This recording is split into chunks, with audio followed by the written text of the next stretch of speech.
Welcome to Faces of Hope. My name is Jay Fox. This is a service of the Richland County Mental Health and Recovery Services Board, part of our Know It Before You Need It campaign. And our next guest is Jaremy Crouse, who on May 14th will be celebrating 4 years of sobriety from heroin and Xanex, and currently serves as the Community Outreach Manager for Brightview in Lorain County. Jaremy, thank you and welcome to the show. Thank you for having me. Absolutely. So how did all of this get started? How old were you, and what was the catalyst, if you will? Well, my addiction started really young. I wanted to go into music, be a rock star, super bad, started playing guitar when I was 13, immediately started mingling with the wrong crowd. Next thing you know, we're drinking underage, we're smoking weed, we're taking LSD and doing some other things here and there. I never really saw it as a problem. I mean, we had DARE in high school. They definitely came in and educated you about, harm reduction and don't do drugs. That was the big thing, don't do drugs. But, I never understood why. So, I lived that life for a while, started becoming pretty successful at music, was traveling the country a little bit, and then part-time working as a cook on my off times, working in restaurants. And that's, anybody who knows anything about the service industry, it's long hours on your feet, very demanding. A lot of people, drink or use substances in that industry too. Right. So, right away, right there's two double whammies. And I still don't think I have a problem. It was just here and there, for years, a little bit of cocaine, weekend of binge drinking, smoking some weed, popping a Xanax or a Vicodin or something. No big deal. I didn't have any one substance that I, was truly addicted to. But little did I know, that this was going to be the start of what was going to cascade into a full-blown addiction to where I completely lost everything multiple times, in and out of jail, homeless, DUIs. I mean, you name it, it happened to me. So, when I was about 25, I actually had hurt myself pretty bad. I was performing at a music festival, got very intoxicated and impaired, woke up in the woods, and I had blown my whole kneecap out. Uh-oh. So, yeah, a lot of pain, very painful. I go and talk to my family doctor, and they're like, well, you know what? We got the fix for that. Here's some Vicodins. Take 4 of these a day every day. And I'm like, cool, no pain. But with my addictive personality, very quickly I started to abuse them, take a lot more than I was supposed to, started buying them off the streets. And that was really the start of my opiate addiction right there. What they refer to as the opioid epidemic with Oxycontin and doctors prescribing pain pills. I mean, yeah, I actually, that was how it started for me, I would say. So, fast forward about a year and a half, suddenly the doctor grew a conscience, didn't feel comfortable prescribing hydrocodone, Vicodin, to me anymore, and just abruptly cut me off. So now here I am with an addiction. I've been abusing them for almost a couple of years now, and I'm cut off. I have nothing. So, I panicked. It turned into an obsession, constantly taking up my time and trying to find whatever I can on the street that was an opiate. Didn't matter the cost. Didn't matter what it affected, who it affected, who I hurt and who I was taking time away from.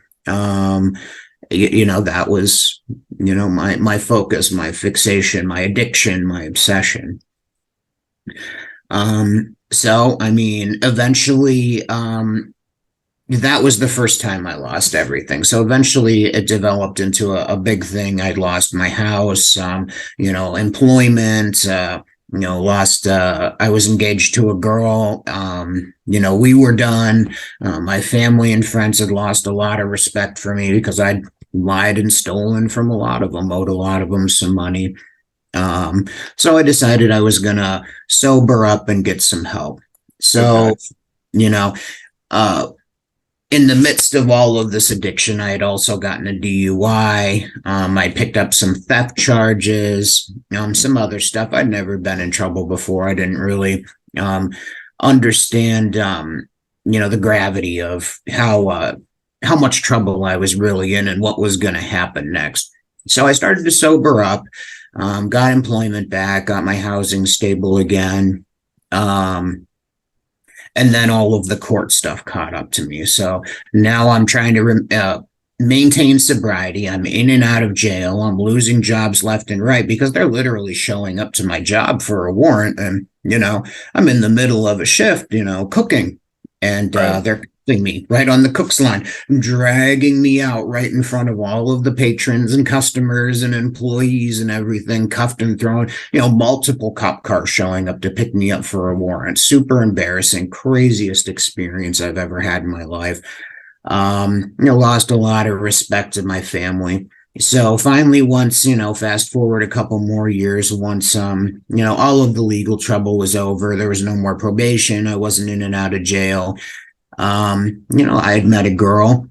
She had a very good degree, a chemical engineering degree from Case Western. Had just graduated, moved back to Pennsylvania. We'd known each other for a while, got a job in Cleveland, Ohio. And she's like, "You want to go with me?" And immediately, I'm like, yeah. I want to get away from all the drugs, all these people, get away from everything, fresh start, geographical change. In my mind, that's what's going to do it. This geographical change is going to completely transform my life, new person, new opportunities, get away from everything. Come to find out she was a closet heroin addict. Okay. So once I found out, of course, I started doing it with her.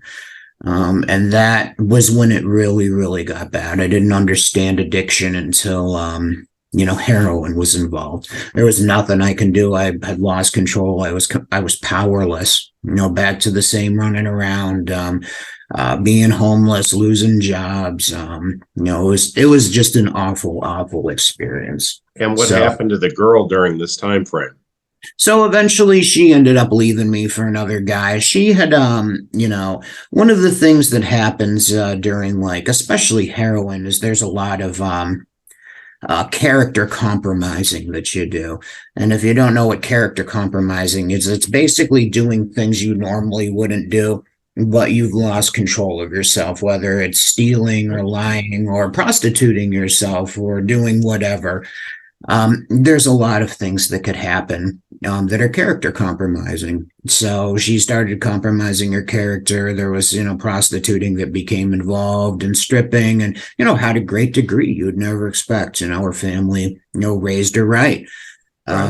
Great education, full ride through, Case Western. A lot of hope and promises there for that girl. And, it took control of her. So eventually she ended up leaving me. I was done with the life. I had just laid in my apartment. I had about a week before I was going to get kicked out of there. Didn't have a job, a penny to my name. I started having seizures, because of all the Xanex I was taking. A couple of years before, everything finally crashed down. I started mixing Xanex into it. In my mind, if I'm taking Xanex, it's going to make me do less heroin. And that's an addict's thinking. So, of course, the mix of the two of them, a lot of overdoses later, waking up in the back of an ambulance, police cars and hospitals and stuff. When enough was enough, she was gone. I decided I was going to quit. I started having the benzo induced seizures. And let me tell you, those are real. If you've never gone through them, terrible. I wouldn't wish that withdrawal on my worst enemy. So, ended up in the hospital.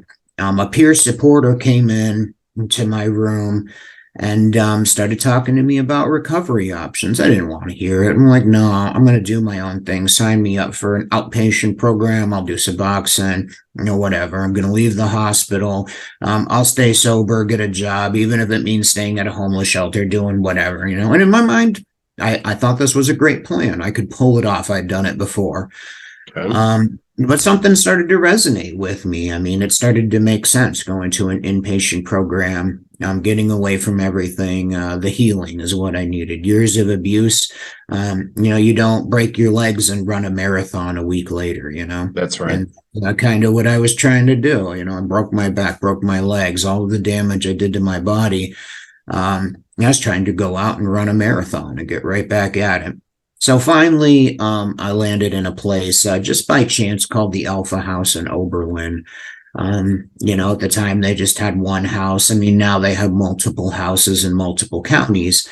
But I spent 7 months there. It's what I needed. I had the time to heal. I was surrounded by great people. I had some great mentors. And, eventually I got it. I knew enough was enough. My path was clear to me. When I got to the time when it was time to graduate, I'd been helping them in the house a little bit, helping Okay. them run the house as like a house monitor, making sure all the guys were staying in line, house was staying clean, rules were being followed.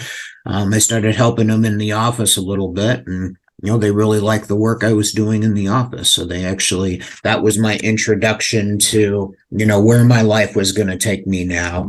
Okay. I started working for the Alpha House doing administrative work, and then I took over intakes, and then I helped them grow and grow. And I was doing outreach and business development for them and helping them run the houses, writing policy and procedure and doing all of this stuff. And, I did that for 3.5 years, and then this opportunity for Brightview came up, and, here I am now.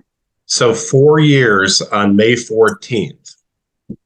Absolutely. If you were to provide advice to anyone who is going through anything similar to what you went through, what is the most important thing that you could share? The most important thing I could share is, one of the things that I see over and over again, just because I've been in the business, I've been in rehab myself, is, that first 30 days, that first 60 days, your mind starts to clear up. You think you got it. I don't need any more support. I'm good to go. And you're wrong. Take as much time as you need to heal. Not everybody, can to some extent take as much time as me. At the time, I didn't have a family. I didn't have a house or employment or any other obligations. And some people do. They have to get back to work. They have to take care of their kids and their family. But take as much time as you possibly can, because the more time you take, the more support you build and put under your sober support network, the more successful you're going to stay. And ultimately, it's going to be you that keeps you sober. But the more support you have and the more healing that you got, you're going to be able to break your leg and run that marathon again someday. Our guest has been Jaremy Crouse. He is 4 years sober on May 14th and is currently serving as a community outreach manager for Brightview of Lorain County. Brightview has a location in Richland County as well. We all know Mickey Ziegler. So, Jaremy, thank you so much for taking the time. This has been Faces of Hope, a service of the Richland County Mental Health and Recovery Services Board, part of our Know It Before You Need It campaign. We thank you so much for watching.